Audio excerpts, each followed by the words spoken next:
صل على سيدنا محمد وعلى آل سيدنا محمد وبارك وسلم. رب اشرح لي صدري ويسر لي أمري واحلل عقدة من لساني يفقهوا قولي. கணியத்திற்குரிய அல்லாஹுவின் நல்லடியார்களே, அல்லாஹுவின் பேரருளினால் புனிதம் நிறைந்த ரமலான் மாதத்தின் முதல் ஜும்ஆவில் நாம் எல்லாம் வீற்றிருக்கின்றோம்.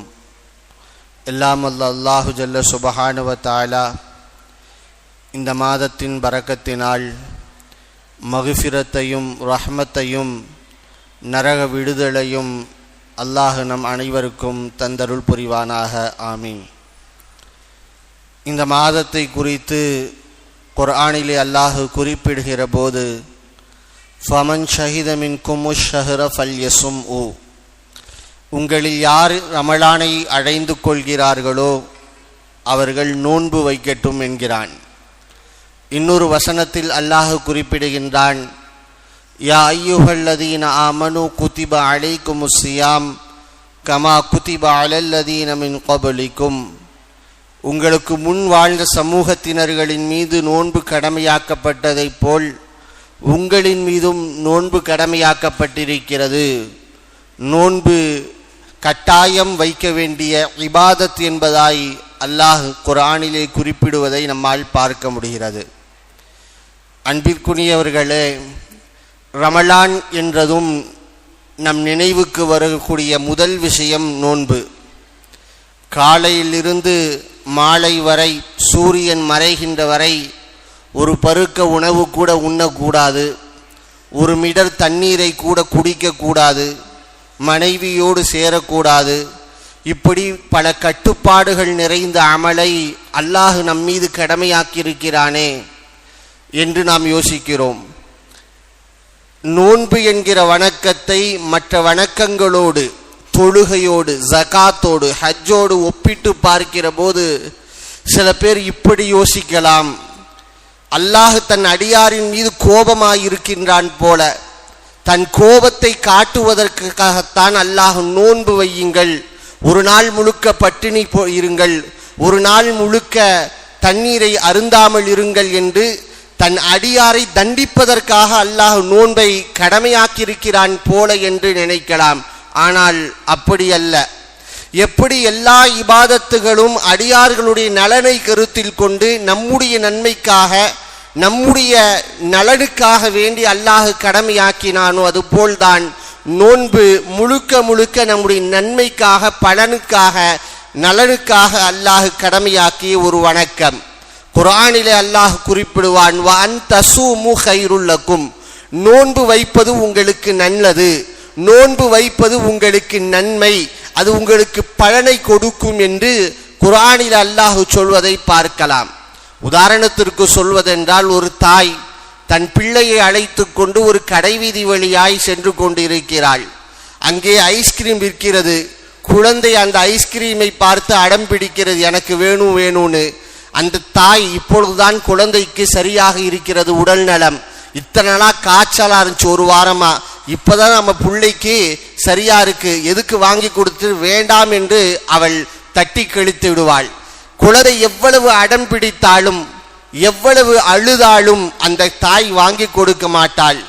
இப்பொழுது அந்த தாய் அந்த குறிப்பிட்ட உணவை அந்த குழந்தைக்கு கொடுக்கவில்லை என்பதற்காக அந்த தாய் குழந்தையின் மீது கோபமாக இருக்கிறாள் என்று அர்த்தம் அல்ல. மாறாய் அந்த குழந்தையின் நலனை கருத்தில் கொண்டு, அந்த குழந்தையின் ஆரோக்கியத்தை கருத்தில் கொண்டு, அந்த குழந்தையின் நலனிற்காக வேண்டிதான் அந்த ஐஸ்கிரீமை அந்த தாய் வாங்கி கொடுக்கல. அதுபோல்தான் அடியார்களாக நாம் 12 மாதங்கள் தொடர்ந்து சாப்பிட்டு உண்டு உண்டு நம்முடைய இறைப்பையை அசுத்தமாக ஆக்கியிருக்கிறோம், நஞ்சு நிறைந்ததாய் ஆக்கியிருக்கிறோம், பல்வேறு உறுப்புகளை சேதத்திற்குள்ளாக்கி இருக்கிறோம். எனவே நம்முடைய நலனை கருத்தில் கொண்டு அல்லாஹ், ஒரு மாசம் சாப்பிடாதீங்கப்பா, ஒரு மாசம் உங்களுடைய இறைப்பையை காலியாக வையுங்கப்பா என்று அல்லாஹ் நம்மை பட்டினி இந்த ஒரு மாசம் போட்டதற்கு காரணம், ஒரு மாதம் பட்டினி இருங்கள், தாகித்திருங்கள் என்று சொல்றதற்கு காரணம் நம்மை தண்டிக்க வேண்டும் என்பதற்காக அல்ல, நம் நலனில் அக்கறை கொண்டவனாய், நம்முடைய ஆரோக்கியத்தை கருத்தில் கொண்டவனாய், அல்லாஹ் இந்த இபாதத்தை ஏற்படுத்தியிருக்கிறான் என்று நாம் புரிந்து கொள்ள வேண்டும். வஅன் தஸூமு கைருல் லக்கும், நோன்பு வைப்பது உங்களுக்கு நல்லது. திருக்குர்ஆன் சொல்லக்கூடிய வார்த்தை நம்முடைய மறு உலக வாழ்க்கைக்கும் நல்லது, நம்முடைய இம்மை சார்ந்த இவ்வுலக வாழ்க்கைக்கும் நல்லது நோன்பு என்பது. நபி ஸல்லல்லாஹு அலைஹி வஸல்லம் அவர்கள் ஒரு ஹதீஸில் இப்படி சொல்வார்கள், அஸ்ஸௌமு ஜுன்னத்துன், நோன்பு என்பது கேடயம் என்பார்கள், உங்களை காக்கின்ற கேடயம் என்பார்கள். கேடயம் என்றால் என்ன அர்த்தத்தில் பெருமானார் சொன்னார்கள்? பாவத்தில் இருந்து நம்மை காக்கக்கூடிய கேடயம் என்று சொல்லலாம். தீய எண்ணங்களில் இருந்து தவறான விஷயங்களில் இருந்து நம்மை காக்கக்கூடிய கேடயம் என்று சொல்லலாம். அதுபோலவே நோன்பு நோயில் இருந்து நம்மை காக்கக்கூடிய கேடயம் என்றும் சொல்லலாம்.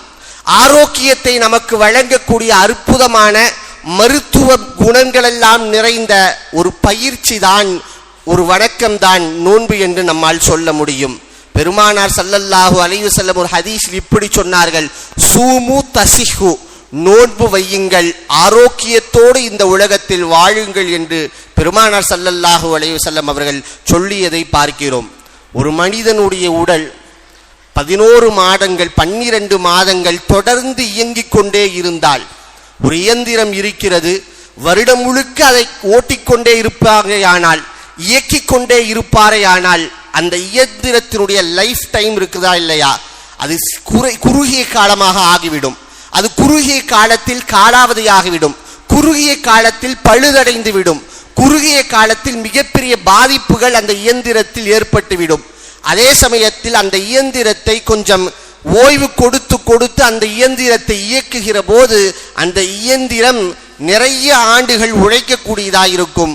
அதுபோல்தான் மனித உடல் என்பது மிகப்பெரிய இயந்திரம். நம் உடலுக்குள் ஏராளமான பாகங்கள் இருக்கின்றன, நிறைய உறுப்புகளை அல்லாஹ் வைத்திருக்கின்றான். ஒவ்வொரு உறுப்புக்கும் அல்லாஹ் ஒவ்வொரு வேலைகளை அல்லாஹ் வைத்திருக்கின்றான். அந்த உறுப்புகளை எல்லாம் தொடர்ந்து இடைவிடாமல் 12 மாதங்களும் அவைகளுக்கு உணவை கொடுத்து சாப்பாட்டை கொடுத்து இயக்கிக் கொண்டே இருப்போமையானால் அந்த உறுப்புகள் என்பது கூடிய விரைவிலே காலாவதியாக ஆகிவிடும். இயந்திரம் மெஷின் ரிப்பேர் ஆச்சுன்னா இன்னொரு மிஷின் வாங்கி கொள்ள முடியும், ரொம்ப ஈஸி. ஆனா நம் மனித உடலில் இருக்கக்கூடிய உறுப்புகள் இருக்கிறதல்லவா, சாதாரணமானவைகள் அல்ல, பல்வேறு ஆற்றல்களை உள்ளடக்கியது. அது ரிப்பேர் ஆச்சுன்னா அவ்வளவு சீக்கிரத்தில் ரீப்ளேஸ்மெண்ட் என்பது அதற்கு கிடையாது சில உறுப்புகளுக்கு. எனவே நம்முடைய உடல் உறுப்புகள் என்பது தொடர்ந்து செயல்பட வேண்டுமே, ஆனால் அதற்கு ஒரு ஓய்வு தேவை. இந்த ஒரு மாத காலம்தான் அந்த ஓய்வு. அந்த ஓய்வை கொடுக்கிற போது நம் உடல் உறுப்புகள் புத்துணர்ச்சி அடைகின்றன, உற்சாகம் அடைகின்றன.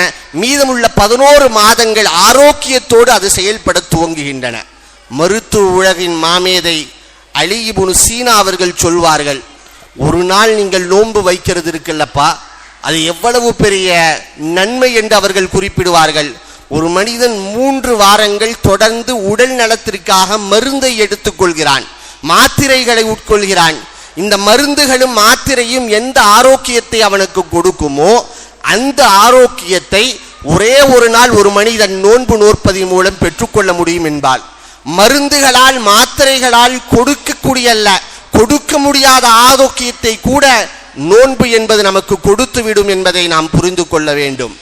மிகப்பெரிய உயிரியல் விஞ்ஞானி பேராசிரியர் ஹக்ஸி என்பவர் ஒரு ஆய்வு செய்தார். சில மண்புழுக்களை வைத்து ஆய்வு செய்தார். மண்புழுக்களில் சில புழுக்களை ஒரு பெட்டியில் அடைத்துவிட்டு அந்த புழுக்களுக்கெல்லாம் அதற்கு தேவையான உணவை ஒவ்வொரு வேளையும் அதற்கு விருப்பமான உணவை அளித்து கொண்டே வந்தார். இன்னும் சில புழுக்களை இன்னொரு பெட்டியில் வைத்துக்கொண்டு அதற்கும் உணவளித்தாள். ஆனால் 3 வேளையும் அல்ல, ஒரு வேளை மட்டும்தான். இப்படியே அவர் ஆய்வு கொண்டே வந்தார். அவருக்கு அதிர்ச்சிகரமான ஒரு தகவல் கிடைத்தது. என்ன தெரியுங்களா? எந்த புழுக்களுக்கு தொடர்ந்து உணவளித்து கொண்டு வந்தாரோ அந்த புழுக்கள் விரைவாகவே செத்துவிட்டன, இறந்து விட்டன. எந்த புழுக்களுக்கு ஒருவேளை உணவு கொடுத்து அடுத்த வேளை பட்டினி போட்டாரோ, அதன் வயிற்றை காய போட்டாரோ, காலியாக போட்டாரோ, அந்த புழுக்கள் நீண்ட நாட்கள் உயிர் வாழ்ந்தன.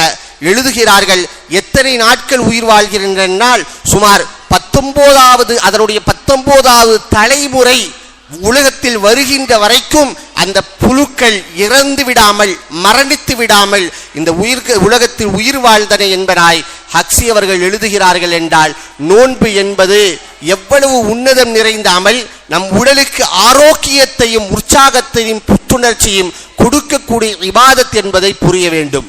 இந்த உலகம் சார்ந்த நன்மையை நோன்பு தருவதைப் போல மறு உலகம் சார்ந்த நன்மையும் நமக்கு நோன்பு என்பது தருகிறது. ஒரு மனிதன் நோன்பு வைக்கிறாரா, அந்த நோன்பாளிக்கென்று அல்லாஹ் பிரத்யேகமாய் சுவனத்தின் ஒரு வாயிலை தயார் செய்து வைக்கிறான். அந்த வாயிலின் வழியாய் நோன்பாளிகள் மாத்திரமே நுழைய முடியும். வேற யாரும் அந்த வாயிலின் வழியாய் நுழைந்து விட முடியாது. நோன்பாளிகளுக்கு மாத்திரமே பிரத்யேகமாய் இருக்கக்கூடிய வாயில். நாளை மறுமையில் அல்லாஹு ஜல்ல சுப்ஹானஹு தஆலா சில அடியார்களுக்கு சில கோப்பைகளை வழங்குவான். அந்த கோப்பைகள் நிறைய பானங்கள் இருக்கும், தேன்கள் இருக்கும். அந்த பானங்களை எல்லாம் வழங்கிவிட்டு அல்லாஹ் தன்னுடைய அடியார்களை பார்த்து சொல்வான், என்னுடைய அடியார்களே, இந்த உலகத்தில் வாழ்கிற போது உங்களை பார்த்தேன். உங்களுடைய உதடுகள் தாகத்தால் அப்படியே காய்ந்து போயிருந்தன, உங்களுடைய வயிறுகள் அப்படியே ஒட்டி போயிருந்தன, உங்களுடைய கண்கள் எல்லாம் கண்ணீரால் நினைந்திருந்தன.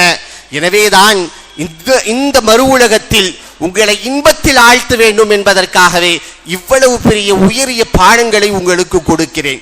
சுவனத்தில் உள்ள அத்தனை இன்பங்களையும் நீங்கள் அனுபவித்துக் கொள்ளுங்கள் என்று தன்னுடைய அடியார்களுக்கு அல்லாஹ் நாளை மறு உலகத்தில் சொல்வான் என்கிற வார்த்தைகளை நம்மால் ஹதீஸ்களிலே பார்க்க முடிகிறது. அப்துல்லா இப்னு காலிப் ரஹ்மத்துல்லாஹி அலைஹி என்கிற ஒரு பெரியார் ஒரு யுத்த களத்திலே ஷஹீதாகிவிட்டார்கள். ஒரு யுத்த களத்திலே ஷஹீதாகிவிட்டாங்க. அவர்கள் கபூரில் அடக்கம் செய்து விட்டார்கள். அடக்கம் செய்து முடித்ததும் அவருடைய கபறுகளில் இருந்து மிகப்பெரிய ஒரு நறுமணம் வீசுகிறது, ரொம்ப பயங்கரமான நல்ல வாசம் வீசுகிறது. அவருடைய உறவினர் வீட்டுக்கு போயிட்டாரு. தூங்குகிற போது அப்துல்லா இப்னு காலிப் ரஹ்மத்துல்லாஹி அலைஹி அவர்களை கனவிலே காண்கிறார். கனவுல பார்த்ததும் அவர்கிட்ட கேட்கிறாங்க, நீங்க எங்க இருக்கிறீங்க? நான் சுவனத்தில் இருக்கிறேன் என்கிறார்.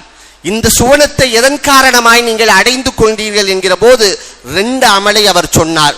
நான் தஹஜ்ஜத் நேரம் நீண்ட நேரம் தொழுகுவேன், தஹஜ்ஜத்தை மிஸ் பண்ணிட மாட்டேன், தஹஜ்ஜத்துடைய நேரத்தை சரியான முறையில் பயன்படுத்திக் கொள்வேன். அதே போல் ரமலானுடைய மாதத்தில் நோன்பு நோக்கிற போது எவ்வளவு தாகம் எடுத்தாலும் பசி எடுத்தாலும் அல்லாஹ்வுக்காக பொறுத்து கொள்வேன். என் ரப்பு சொன்னான், எனவே நான் தாகத்தோடு இருக்கிறேன். என் ரப்பு சொன்னான், எனவே நான் பட்டினியோடு இருக்கிறேன் என்று அந்த சகிப்புத்தன்மையை மேற்கொண்டேன். எனவேதான் இவ்வளவு உயர்ந்த அந்தஸ்து எனக்கு கிடைத்தது, சுவனம் கிடைத்தது என்று சொன்னார். அடுத்ததாய் அவர் கேட்டார், சரி, உங்களை நாங்கள் அடக்கம் செய்ததற்கு பின்பு உங்களுடைய கபூரிலிருந்து நறுமணம் வீசியது, அந்த நறுமணத்திற்கான காரணம் என்ன என்கிற போது அவர் 3 விஷயம் சொன்னார்.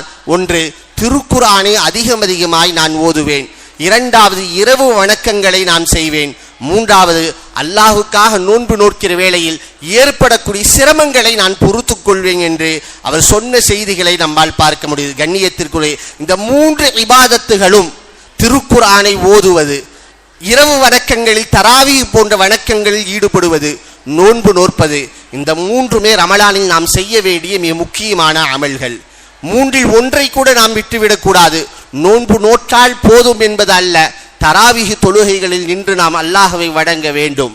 நோன்பு நோற்றால் போதுமல்ல, ரமலானுடைய காலங்களில் அதிகமாய் திருக்குர்ஆனை ஓத வேண்டும். ரமலானை அல்லாஹ் அறிமுகப்படுத்தும் போதே குர்ஆனுடைய தொடர்போதுதான் அறியப்படுத்துவான்.